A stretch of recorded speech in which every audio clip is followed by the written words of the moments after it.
You're listening to the Palmer Home for Children Radiothon here on SuperTalk Mississippi. Go to supertalk.fm/PalmerHome to help rescue and restore a child in need. Now, here's more.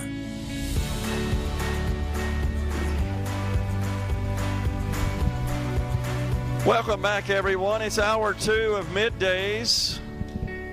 The Palmer Home for Children Radiothon, the 11th annual for the beautiful Palmer Home for Children campus. And, Rhino, we got a sponsor today that's helping us out with some food. Oh, yeah. Scotty's Smokehouse is providing some barbecue sandwiches for lunch for the kids and us here at Palmer Home on the campus for the 11th annual Radiothon. Scotty's Smokehouse prides itself on always putting their heart and soul into every item on their menu, from their pulled real pit barbecue and beans to their spinach dip and bacon-wrapped scallops. Scotty's Smokehouse has something for every occasion. Located in Nesbitt, Mississippi, they can travel throughout the Mid-South, delivering some of the best barbecue and Southern cuisine in the world. If you're in need of a memorable meal for your next event, give Scotty's Smokehouse a call. I'm kind of looking forward to that, and we appreciate Scotty's Smokehouse for their generosity for the Palmer Home for Children Radiothon. Do we have an update, money update? We do. We're at $57,429.45 of your generosity, but we need more. We need you to make a donation right now. So you can call in at 662-469-5533. You can go to the website, supertalk.fm/Palmer Home. Or you can open up your Venmo app, just search at Palmer Home-for Children, and you can make a donation there. And remember, for the next $25,000 of donations, every dollar you give will be $2 going to the kids here at Palmer Home. Kiona Pharr, Director of Foster Care, is now our guest on Middays. Kiona, thanks for coming on. It's Kiona. Kiona, my apologies. It's okay. Yeah. It's okay. Thanks for having me. All right, so tell us about your role as the Director of Foster Care. What does that include? Well, I'm recently the Director of Foster Care. I have been in transitional care the last 3 years, so now I'm officially over in foster care. And in my role there, I'm the Program Director, and I supervise the staff there. We recruit potential foster families. We work very closely with them, as well as the other programs at Palmer Home. You know, any of the other programs we have, I work with those directors to identify any children that could possibly come over to foster care and live with a family. So we all work together to do that and build relationships. We ensure that our program is state and organizationally compliant with all minimum standards. It's very important, part of this work. So that's what I do in my role. Awesome. So what makes the Palmer Home's foster care program different? What makes it unique from other foster care programs? Well, here at Palmer Home, we are private foster care. So I guess the simplest comparison I can give you is to not just the state of Mississippi, but any state foster care system. With state foster care, families are licensed through a particular child welfare agency of some kind, usually of their state. And most often, those foster families are compensated monetarily for the care of the children that they have in their homes.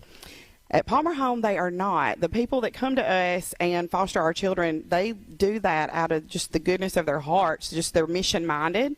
That's what they want to do, because we don't compensate monetarily for that. The children, you know, if a home has an opening in a state system, the child is placed in whatever home there is available. At Palmer Home, we're able to specifically place a child with a certain family. You know, we match them. We want to make sure that is a good fit for that family, good fit for that child, and that way we can have a positive outcome. And what about situations where there are siblings that are in need of foster care? Do you try to keep them together? That would absolutely be a top priority. And there may be times that we're not able to. I mean, that's in any system, whether it's in private foster care or state foster care. But that would definitely be a priority, to try to keep siblings together. And if they're not, if you can't keep them all in the same home, at least in the same area, because it would be very important. That would be something that would say, hey, these children are going to have to be separated, or these siblings, but we want to make sure those foster families are going to work together to keep those relationships there. So our friend Gary in the Berg on the C Spire text line says, I don't do Venmo, cash only at the golf course. That being said, I guess I can call the number to donate. And I expect you will now, Gary, since you said that. He says, good job, y'all. Such a great thing for these kids. All the best, Gary in the bunker. Appreciate that, Gary. Also, Jim in the Delta. So he has a different take. He said, I just donated through Venmo on behalf of my cousin who is having her baby boy today. How cool is that? Thank you for that, Jim. Awesome. Thank you very much. Really appreciate that. Mike in Gulfport says, made a donation, and I was going to challenge Thomas from Greenwood. But Thomas, you're on the hook, buddy. You better come through for us. But someone beat me to it. That really should be a challenge to each person in our beliefs concerning our fellow man. So well said there, Mike in Gulfport. Appreciate that. And Tim in McGee, of course, donated $100, he says, first thing this morning. He thought of your haircut. So he's pitching in for the cause of getting you a haircut and a shave, and I'm all over that as well. So what does it look like? What's involved in becoming a foster parent? We're visiting with Kiona Pharr, Director of Foster Care at Palmer Home for Children. So we have a very structured process. It just basically, though, it begins with an inquiry, whether you've heard something that we promoted or you've just decided that's something you want to do, and you call and make that inquiry yourself. But if you're interested, call, email, however, our foster care's case manager will actually make contact with you, and then they provide you with information on our program. So that's your time to ask questions and things like that, and then we would, if you wish to proceed, we send you an application, and that's where it starts. And we do what is called a safe home study.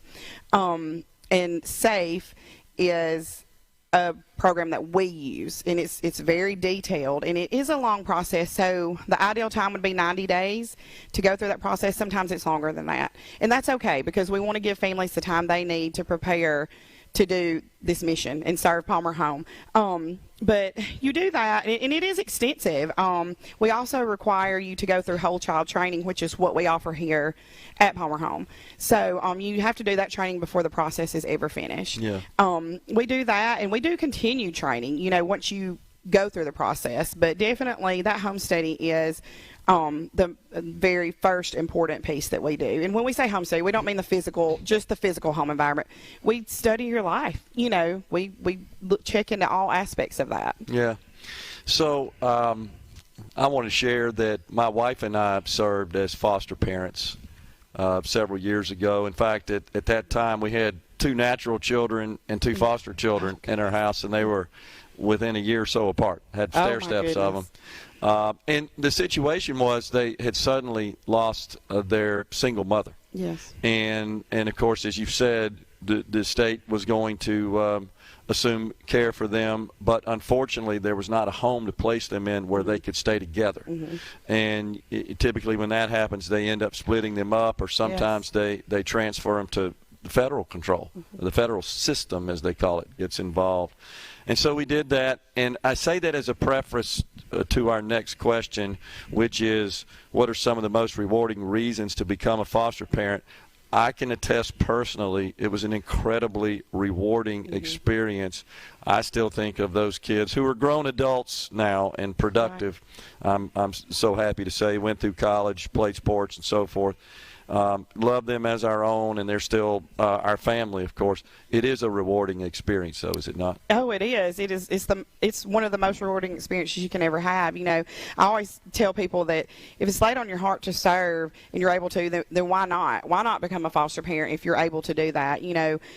John 15:12 says, to love one another as I've loved you. It is his commandment to us. And so us being a Christian organization here, that is just such a wonderful aspect to that that you are serving the Lord, when you do that. So as God has provided for us unconditionally, loved us unconditionally, you can do that. You can follow his commandment, and you can do that as well. And so, and it's the same thing as if you're a caretaker in any aspect, no matter if you're a parent, if you're a grandparent, a relative, a friend that's caring for children. It does not matter. If you're in that caretaker role, and you know those things that happen in a child's life, that is just rewarding to see them grow, physically, emotionally, spiritually. I mean, you just have all these little moments that are just rewarding, and it's those small moments too that sometimes are the most often rewarding. So if people feel so called, so inspired to serve as foster parents, how do they start? So if you feel called, led to do this, you can look on our webpage, you can email us, you can call up here to the office and say, I want to talk to somebody about foster care. Yeah. Someone will get you to myself or our case manager in foster care, and we will reach out to you, and we'll just start the process that way. One thing I do, these are hard things to talk about sometimes, but there's not often a lot of babies. People think of babies. We want babies, and there's babies out there, yes, but we don't often have that here. And so I always hear people say, we'd like to have one 6 and under, and I've said this thing. I said, I've got to research this because 6 seems to be a magic number. Yeah. But we have older kids. So even think about a 15-year-old. Like if you think, hey, I don't want a younger kid, maybe I could pour into a 15-year-old. Why not? So for my wife and I, was an 8th grader and a 10th grader. Yeah, see? We can do that here too. Yeah, and you can absolutely make a difference, a huge difference in those kids' lives. Absolutely, just showing up. Yeah, no doubt about it. Kiona Pharr, the Director of Foster Care here at the Palmer Home for Children, has been our guest. Kiona, thanks so much for coming on, and thanks for your great work. Thank you both very much. All right, we need some money. 662-469-5533, supertalk.fm/PalmerHome or at palmerhome.4children is the Venmo account to donate to the Palmer Home for Children. Today is the day. It's SuperTalk Mississippi's 11th annual Radiothon.